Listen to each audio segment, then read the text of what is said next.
אזרחיות ואזרחי ישראל, אנחנו בעיצומם של ימים הרי גורל, עבור עמנו, עבור מדינתנו. הדברים שאומר כאן הערב יהיו נוקבים ורוויי כאב, וחלקם לא ינעם לצד כזה או אחר. בשבועות האחרונים פעלתי בכל כוחי כדי להביא להסכמות רחבות. שני הצדדים צריכים להבין שאם רק צד אחד ינצח, ולא משנה איזה צד, כולנו נפסיד, מדינת ישראל תפסיד.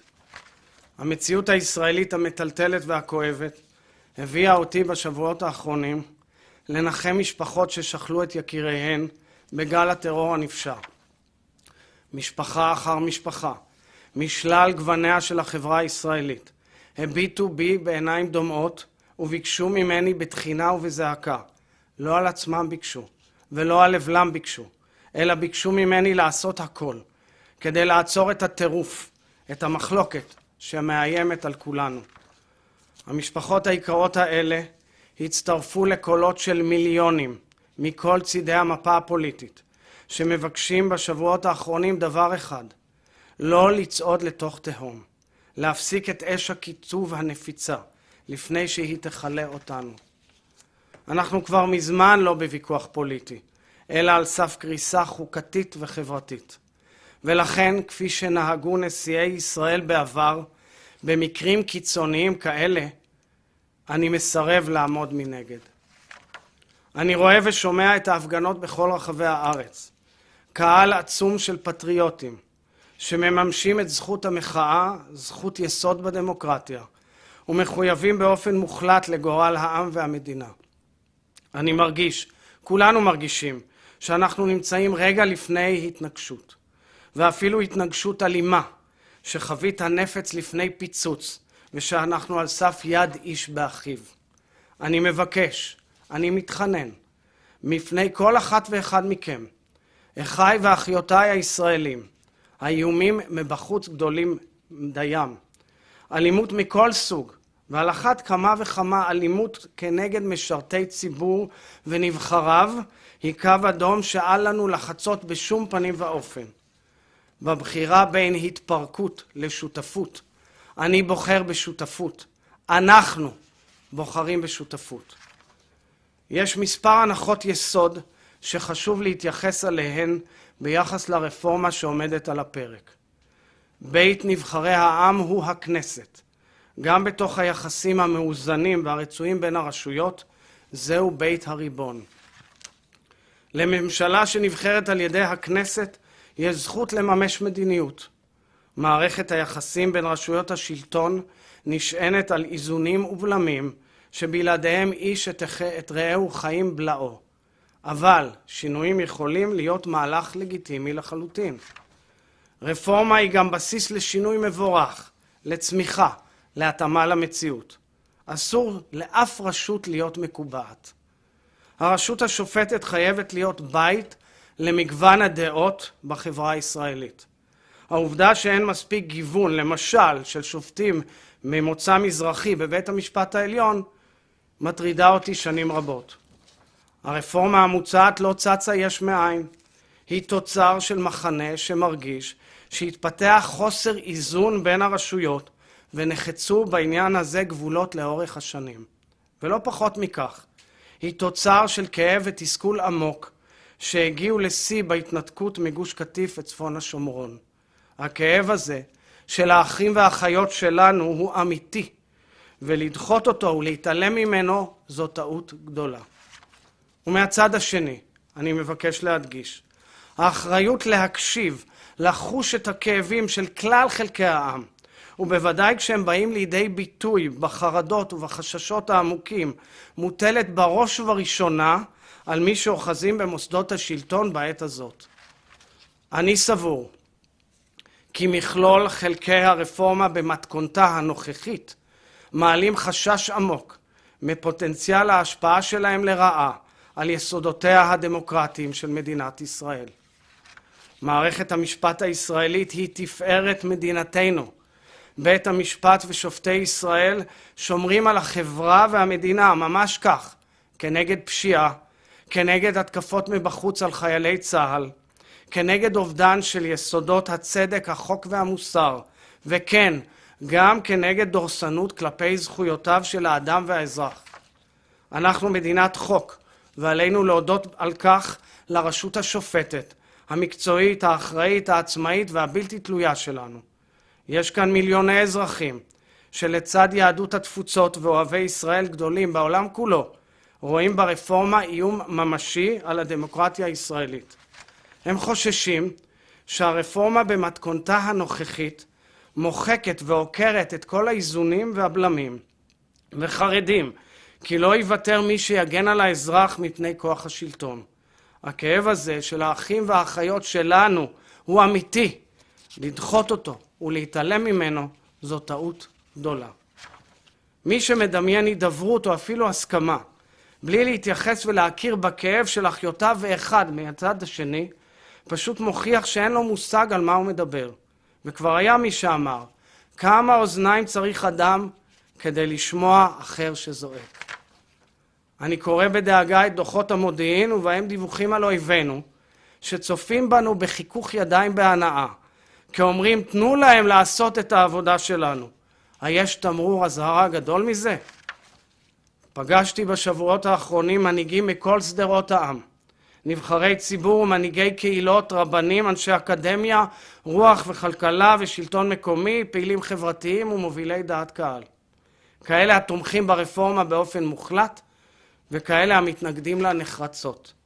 מהשיחות האלה, הארוכות, המקיפות והמעמיקות, אני קובע בוודאות, אפשר להגיע להסכמה רחבה, שתשים את אזרחי ישראל מעל לכל ויכוח. כן, זה אפשרי. הערב אני מבקש להציג 5 עקרונות שיהיו בסיס למשא ומתן מיידי ותכליתי שיסדיר את היחסים בין רשויות השלטון.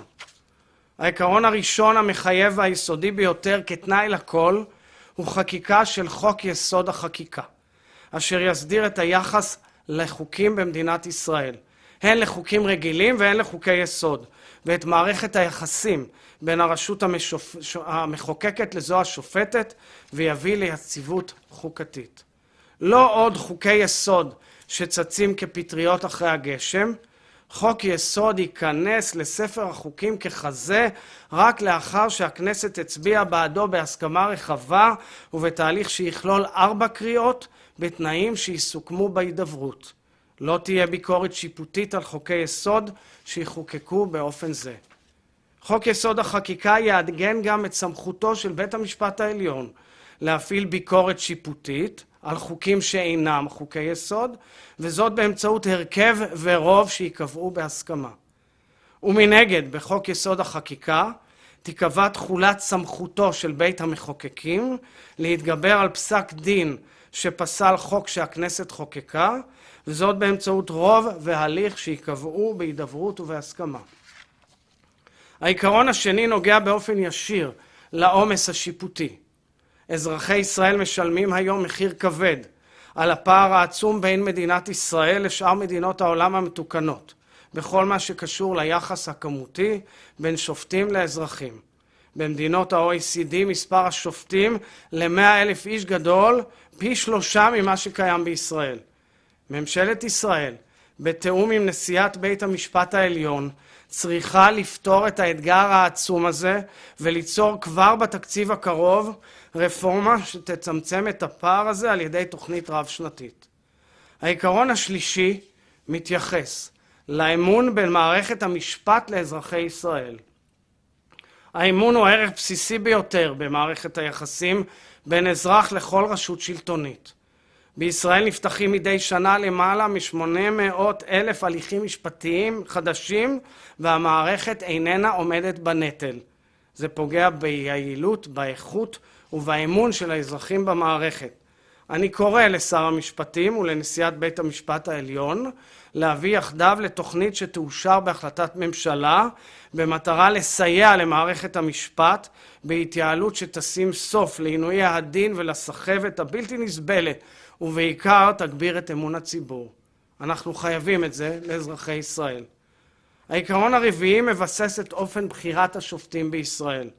אני מציע כאן היום שהרכב הוועדה לבחירת שופטים ישונה לאלתר, כך שישקף איזון ושוויון ראוי והגון בין הרשויות, ולא יאפשר רוב מובנה לאף אחת מהמערכות הממשלתית והמשפטית כאחד.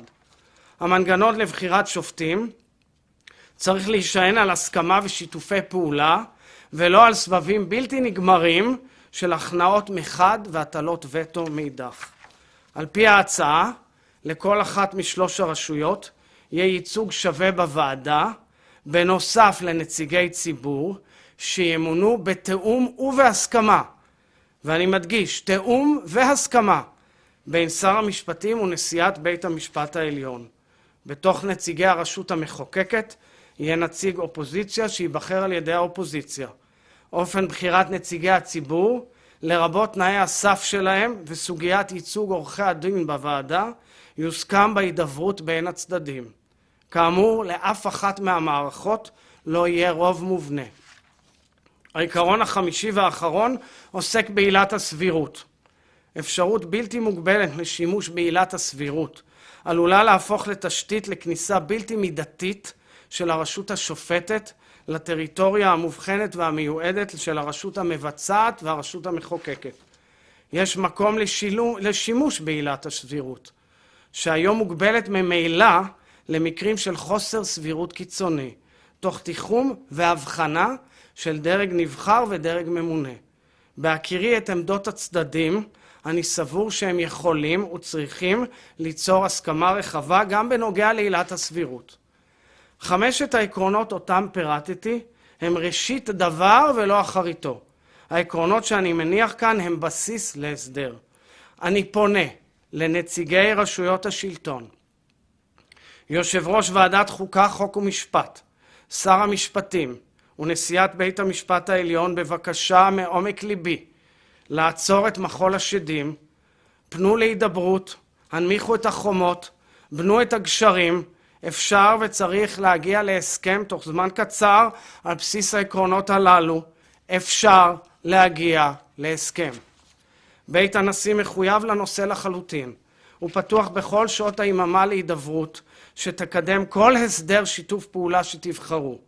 מפגישה משותפת, דרך הקמת צוות פעולה, וכלה בוועדה שתעסוק בגיבוש ההסכמות.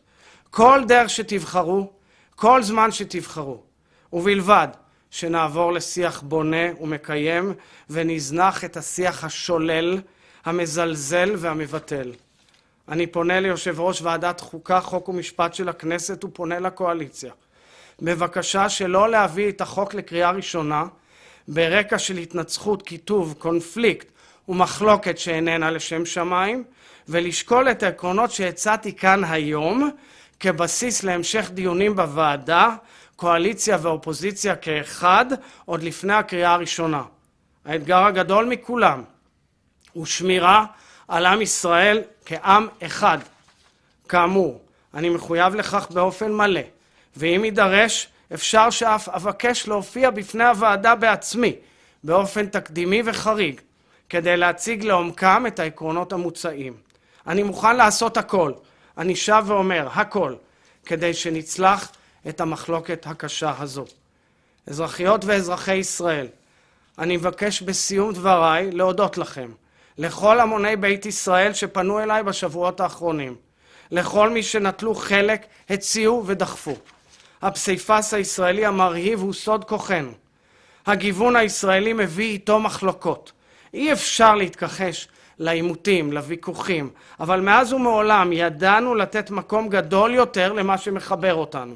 ידענו להשכיל ולראות שהמרחק בינינו הוא מרחק הושטת יד. אז הגיעה העת להושטת היד. למען אזרחי ישראל מכלל העמדות, האמונות והתפיסות.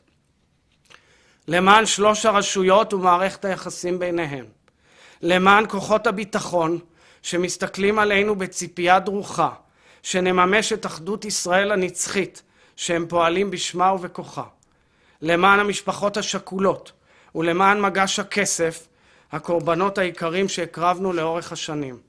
למען דורות העתיד שמרקם חיינו היציב כאן בפיסת הארץ המופלאה הזאת הכרחי לקיומם ושגשוגם.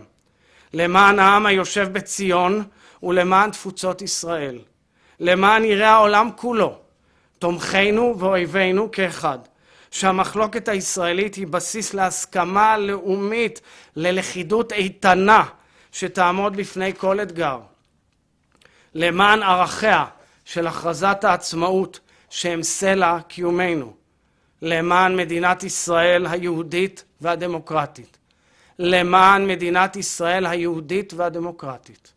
עשו למענם, עשו למעננו. אדוני עוז לעמו ייתן, אדוני יברך את עמו בשלום.